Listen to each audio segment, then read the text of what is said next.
All right, we will go on now very shortly to talk about some issues on the foreign scene. The English FA confirming Gareth Southgate as the coach of the Three Lions. We'll talk about it. Usain Bolt as well, talking about his retirement next year and a whole lot more. But before we do that,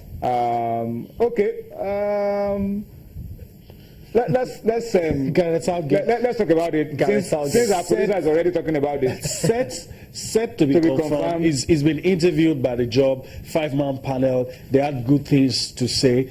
He's been in the setup. And then the experience on the job has been good for him. He's won 4 out of 4. I think the experience is what counts against him. He's been in the setup. He knows how England works. He's been there. He's a manager. He's young. He knows how the players feels. He understands them. He's played at the highest level, but his managerial career is not lengthy.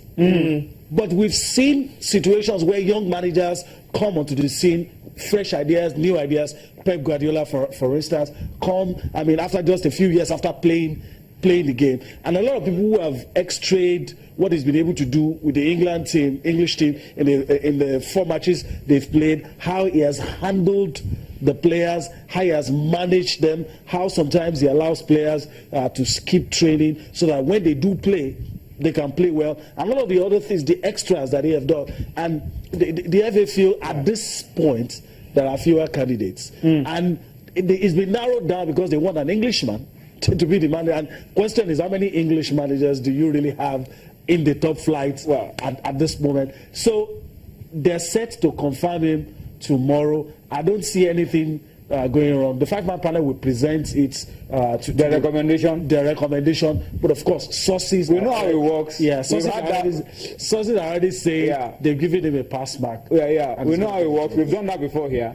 The committee will make a recommendation, and then it will be endorsed, and then the man continues the job. For me, as far as I'm concerned, I saw the 4 games and I wasn't particularly impressed. Well, then England is a kind of a team that they do well in the qualifiers, but in the main competition they just fizzle out. So yes, he has been in the setup and all that. I just hope his case will not be like a certain Steve McClaren. That after Ericsson, after 2016, McClaren has been in the setup of the English football since Glenn Holding in 1998, and he has been there, coached the under-21 and all that, but eventually did not qualify them for the Euro 2008. So I just hope his case will not be like that. As far as he has not particularly convinced me. Well, maybe if he does something and convince me. It doesn't need to convince you. You don't have a say in whether I guess it or not. I can talk. I got your point, but what I'm trying to say. Also had that even big managers fail on the national teams. So that should not anger the English. He has not particularly impressed me. I mean, if you look at the game,